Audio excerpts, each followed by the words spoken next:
All right, guys, Jack Spirko here with a Duck Chronicles update. Haven't done one in a while. In fact, I don't think I've done anything since the coyote attack. But there is some new stuff to see. We've got this little system here working with the willow now. And the duck's water drains down into it. I'm not totally happy with this system yet, but we're going to keep working on it. We're going to get some more trees into this berm right here to help utilize all that nutrient. And I still think it's too much. So we have 3 15-gallon tanks there that get dumped every other day. And what I'm going to do is I'm going to move one of them to there. And I've got another one of these natural little mini cenote wells right where that bare patch is there. That'll go down a couple feet. So we're going to put another willow tree in there, or maybe a locust, another fast-growing tree, and cut a little bank in. And then Dorothy put some erosion prevention in here. Some blocks on the outside. We still really need to extend that a little bit more because you can see the pipe right there. It's eroding as we dump, we knew that would happen. We just hadn't gotten to fixing it yet. But we're getting there. That's some of the old guard Muscovies there. There's Big Arnold right there surveying what's going on. He wants to know why Hans has 3 of his girls in there. They shouldn't be upset about girls though, because there's a bunch of new ones, you know? But I guess they hold on to their favorites in their little harems. I wanted to show you, we've got the Rat Patrol out on duty, Dana and Fox. I wanted to show you some of the new Muscovies. I think I put up a picture of some Muscovies we purchased to compensate for the loss that we had from the coyote. With these 5 Muscovies here, they're really pretty silvers, and I've got some other silvers we picked up. These came from a guy that listens to the podcast and follows me on Facebook, and he wanted to get into quail and decided that ducks were not for him, so he wanted to get rid of these 5 Muscovies. And they've integrated really well here. And I have to cull males at a certain point because they don't produce any eggs. But this male with this group, I may keep him as one of my males because he's beautiful. So that's the newest members of the flock. And what's going on here, you got Pencil Neck, the runner duck there, see her?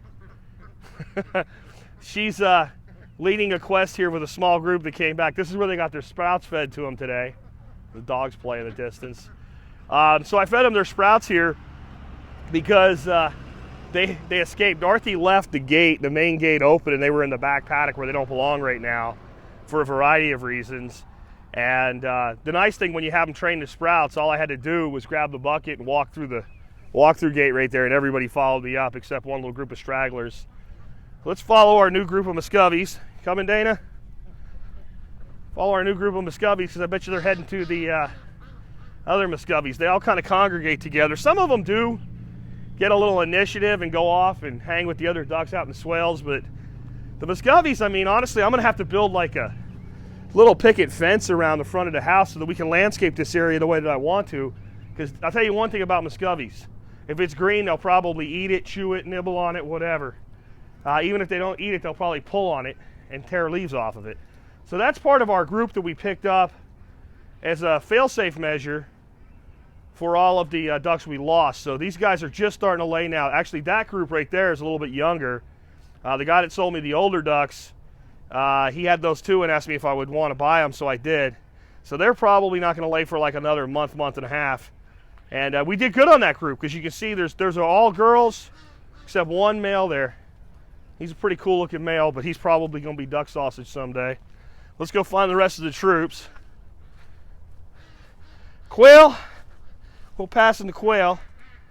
They're still doing pretty good. I did thin them out by quite a bit.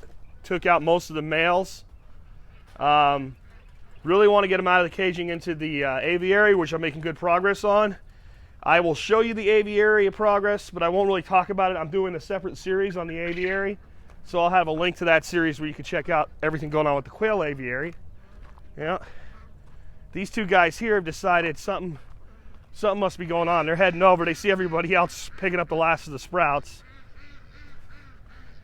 I think everybody else over here had their fill. It's actually been pretty dry as far as rain, but yet the soils are still very wet because we have very low evaporation this time of year. So I don't think it's rained in 3 weeks, and you can see that the swales are still quite damp in the bottom. We didn't lose all our vegetation on them this year. They finally have enough fertility that they've been able to hold vegetation. We've been on a quest for leaves. This area here has gotten most of what we found so far. So we're looking for anybody with bags of leaves. We bring them in here, I run them over with the lawn tractor, or we go pick them up. We have a vacuum and shredder.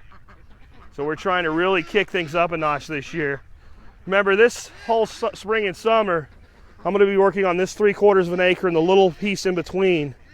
And everything else is going to be on automation and just left to go. We're going to really try to improve the fertility of the soil. And, you know, we've got a lot of trees in, we've got a lot of infrastructure in now. And now it's all about carbon in the soil.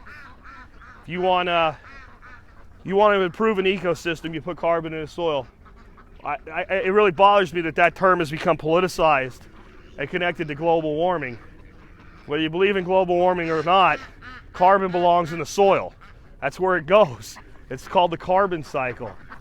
And you can take any system that you look at, and if you have fertility issues and it won't grow anything for you, you put enough carbon in the soil and it'll turn around. Another thing I gotta do, I gotta get in here and prune all this blackberry back. It's time for that to happen.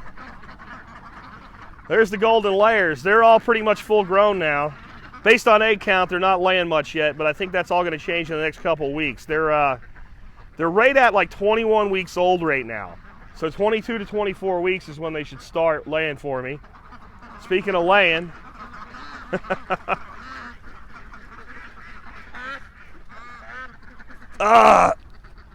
multitasking.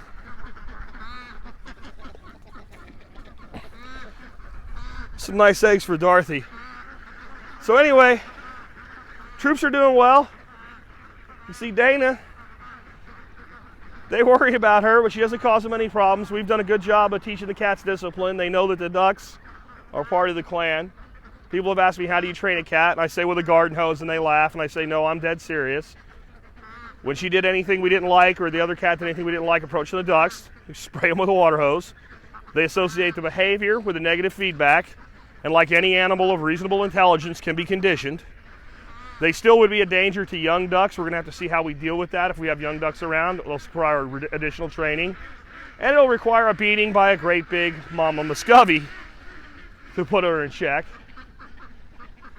But let's go take a look at the Quail Aviary, because here's a little land regeneration, carbon in the soil. All of this material here, all of this is from the quail cages. So this was a patch of ground that got really eroded due to my mistake. I left a garden hose running here and it really got damaged. And we kind of use this as like a carbon patch to get this soil group back together. Find a place to set these eggs so I don't break them. I don't want to get in trouble with the boss. This looks like a good spot right here. Go back for those after we're done with the video.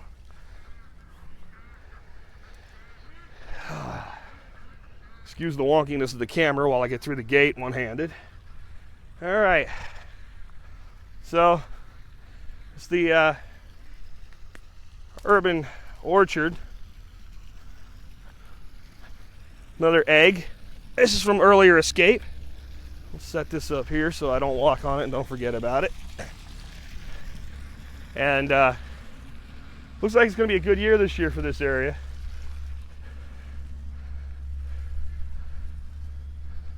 Some trees in the nursery there.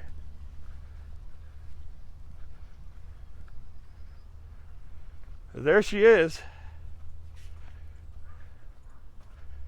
This is going to be Quail's new home. I spent all weekend working on it.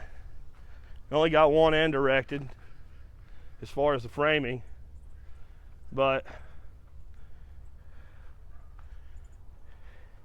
it's going to be quite nice. You got to stoop to go in the doorway. But once you're inside, you got head clearance. And we'll talk about this a little bit more. Like I said, I'm doing a whole series just on this construction from beginning to end. But everything else is looking good. We're having a mild winter. I'm pretty happy about it. I don't know if you guys have seen before, I got rain tanks on this building. That's a 1,500 gallon tank and another 1,500 gallon tank, and they're actually plumbed together with a piece of 2-inch. You can see it coming off right there.